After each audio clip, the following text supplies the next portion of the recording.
In less than 48 hours, Finance Minister Arun Jaitley will rise to present his third and perhaps the most pivotal budget for India and the Modi government. Post-demonetization, the focus will now shift to what matters for the common man. That's job creation, agricultural revival, and the middle class will hope that the ATC limit is increased, and corporates will hope for incentives to push growth, including infrastructure growth. Good evening. Welcome to the CNBC TV 18 special, the Budget Big Picture. Joining me on this discussion are Naina Lalkidwai, the chairman of Max Financial Services, and right here with me in our studios, Mukesh Bhatani, the managing partner of BMR Legal, Ravi Uppal, the group CEO of Jindal Steel and Power, and Gokul Chaudhary, direct tax expert and partner at BMR Associates.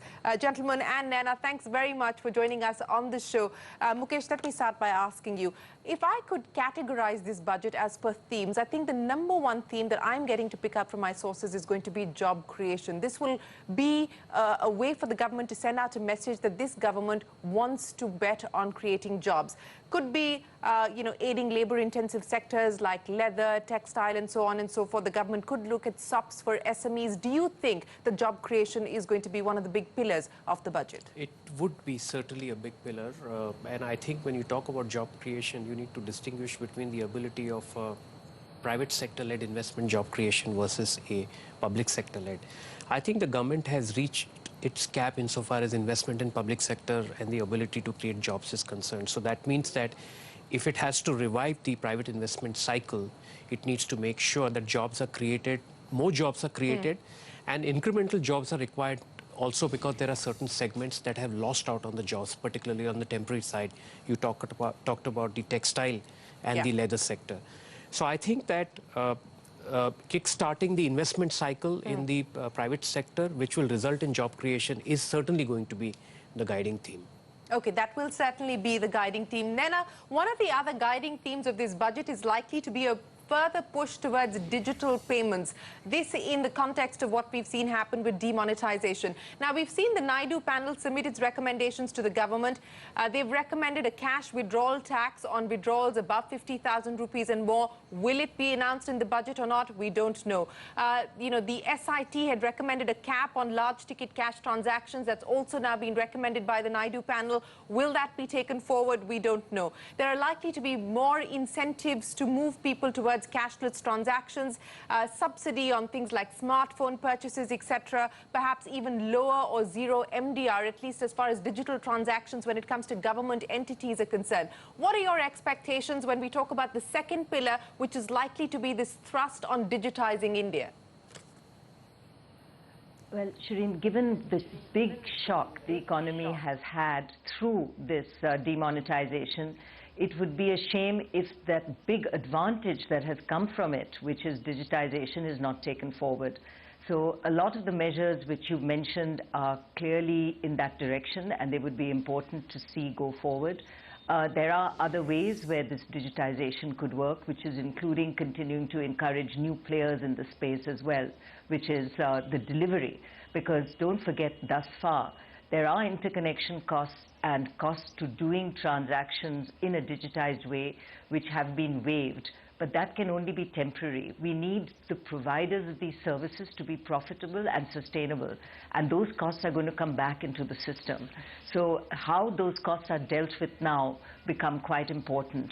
And the significance of a budget is to recognize that there may be subsidies aside, but ways in which some of these costs can be further looked at so that the advantage that was come from waiving these costs continue. I just want to add on the employment one, because it is such a big one, that I think we have to look beyond just the large sort of labor-intensive private sector investments, labor, textiles, as you mentioned, into the public provision or the provision of public goods.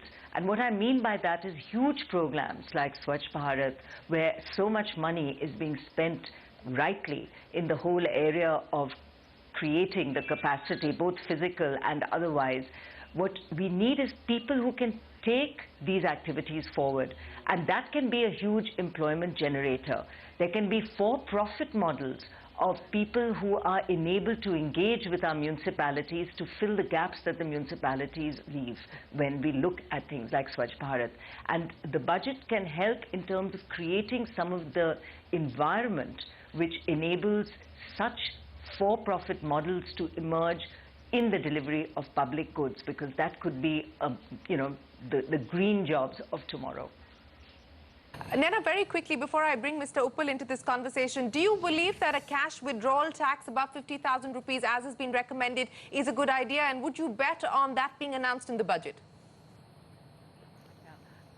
I think personally that 50,000 may be a wee bit low, because there are businesses that still run on cash, and not because they like to, but because they have to, just because of what they employ. So maybe to raise it, but I think a tax on cash withdrawal is certainly a way to look at it. But the more important one, as I mentioned earlier, is to look at how the costs of the digital spend get handled, because right now it's been artificially pushed down because of the dictate. But we do, as those costs come back, we need to make sure that people are not disincentivized from staying in the digital stream. Okay, Mr. Uppal, let me ask you about one of the other pillars that we're likely to see this budget address. And in a sense, it's a dilemma as far as the government is concerned. How do you deal with indirect taxes? Because you have the GST being rolled out, hopefully, on the 1st of July. So the question is, will the finance minister leave the rates untouched, or are we likely to see some movement towards the GST rates? Will the budget commit to a GST rollout date of the 1st of July? Is that your expectation? Do you believe the service tax rate will be hiked closer to 18%, if not 18%? Will the duty be hiked at least on demerit goods like cigarettes, etc., in line with what the GST proposes? And do you think that the provision for the GST compensation fund by way of a cess will be announced in this budget? Well, one thing is very clear, that the government as well as the opposition, they're all very keen on introduction of GST. The differences still remain as to who should get how much. So I think that will be ironed out, and now everybody is expecting that the GST will come into effect by 1st of July. The challenge right now is when we're making the budget, we are doing based on the norms of the old regime. Yeah. The question, how do you migrate, on 1st of July to the new system, and what kind of rates will be done? So I think that's going to be a huge challenge for the finance minister as well as the state governments. So do you believe that this is going to be status quo, or at least as far as indirect taxes are concerned, or do you see them moving, Mukesh? I think the revenue budget exercise is going to be a very complex one this year, because you can't estimate the indirect tax revenues, particularly excise and service taxes, for the entire year, because if GST has to come in, you can estimate only customs. So what I'm expecting to see is the revenue side of the budget would say estimation of excise and service tax till the first quarter. Okay. And thereafter the 50% share of the revenues of the central government that will come in through the GST. To your other question, should the rate of service tax be increased to align with close to the 18%? I won't be surprised if it happens.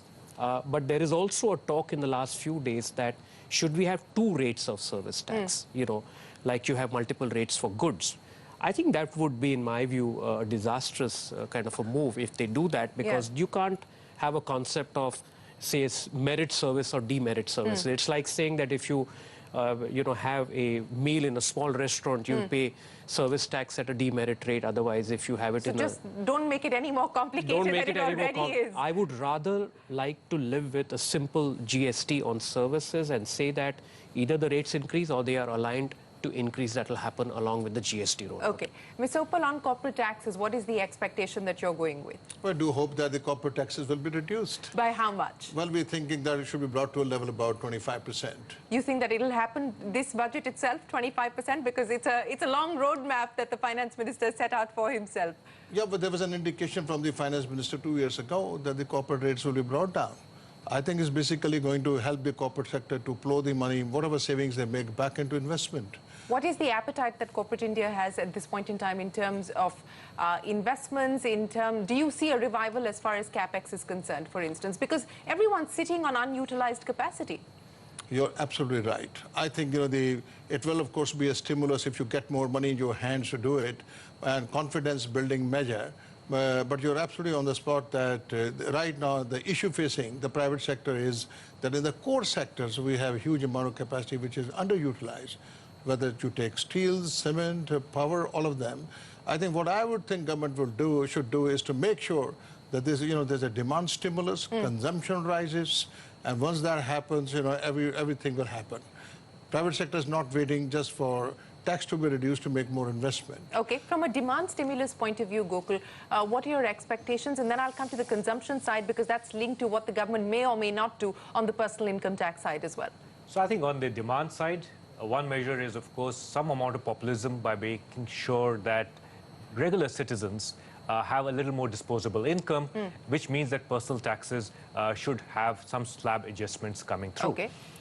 So that could be one such measure, because as Mukesh said, well, we are looking at increased taxes coming in on the consumption side, so the demand will have to be propelled by having greater income available with people to be able to purchase goods. So what would your bet be? A hike in basic exemption limit from, say, 2.5 lakh to 3 lakh? Or do you think that a tax slab rejig is also likely? Or a possibility of both. You get 2.5 lakhs going up to 3 lakhs as a basic. And then from 3 lakhs, instead of the first slab ending at 5, you could have it going to 7 or 8 or 9, at best 10, which means that you have the ability to then have the reset from the 20% rate from maybe 10 lakhs to 20 lakhs and then thereafter. So you have a more moderate tax regime coming in for personal taxes. Mukesh, you wanted to comment on that? Yeah, I think that since we're dealing with a demand contraction situation, I think the philosophy would be to have more money in the pockets of the taxpayer. But equally important is the government's desire to keep these taxpayers within the tax net. So I think that he would probably play on the slabs rather than on the threshold, because by playing on the threshold, you're suddenly throwing away few million taxpayers outside the tax net. So, the 10 lakhs which triggers of the maximum marginal rate could go up to 20. Similarly, Gokul gave another philosophy. And then there is already a rumor that there would be relaxation on housing loans interest. There will be relaxation on the threshold for bank fixed deposits. And I also feel that whatever will be the loss to the government by way of subdued corporate tax collection, not just in 17-18, but I expect 16-17 also to be subdued, the government will gain by way of higher compliance on personal tax front, because you'll have more taxpayers getting added because of IDS, and more importantly, you'll have a much more compliant taxpayer base getting added. Okay. Nena, we've heard a lot about what the government may or may not do as far as personal income tax is concerned. Just some of the speculation surrounding the fact that ATC limits of 1.5 lakhs could be increased, medical insurance limit under Section 80D may be hiked, deduction for first-time homeowners under Section 80EE may be rejigged as well. In your assessment, if the government were to do all of this, what would it realistically mean as far as consumption is concerned? Well, I think really at the first level, exactly as has been suggested, just reduction of tax, putting more money in people's hands becomes important. I think the complications of creating some of the exemptions, deductions, is actually a direction which we were going to move away from, both to simplify tax and also to ensure that we didn't have more of this coming. So how it's tinkered with remains to be seen. I would also like to see, and it's a way of putting money back into the system, is a really rebooting of the whole social security system as it exists. The direction has been set. There's a lot of discussion around it. We've had all the JAM implementation done quite effectively. And now digitization. So the next step really needs to be that the product subsidies go away and we have the cash delivery system, which is now being tested, and the time is right to put that money into play as a social security system to the BPL, below poverty line individuals. And if that were to happen, then that begins to put money into the hands of people who will spend it because they need that fund to survive. So I think we have to look at this in a way that is clearly driving consumption. And I'm all for putting that money in the hands of individuals who will then spend it. The risk here, of course, Shireen, is going to be what does this do to the fisc? Because we have a tough target ahead of us of 3%. at a time where there's so much happening, the shock of the economy through demonetization. We have the potential costs to the center as it looks to compensate the states as GST is rolled out. And while that is temporary, I would like to believe the GST will actually give more income into the states going forward. But in that sort of year or that would affect us in this coming budget year, where is that money going to come from? And where is the leeway for a finance minister who has all of this happening and our ask on lower taxes, our ask on public spends going up in order to generate more jobs and more income? There's a long list of asks, isn't there, Naina? But yeah. well, you know, I am going to have to take a quick break. But where is the money coming from? We'll address that question and a lot more when we return. You're watching the BMR Budget Big Picture. Stay on with us. We're back in a moment.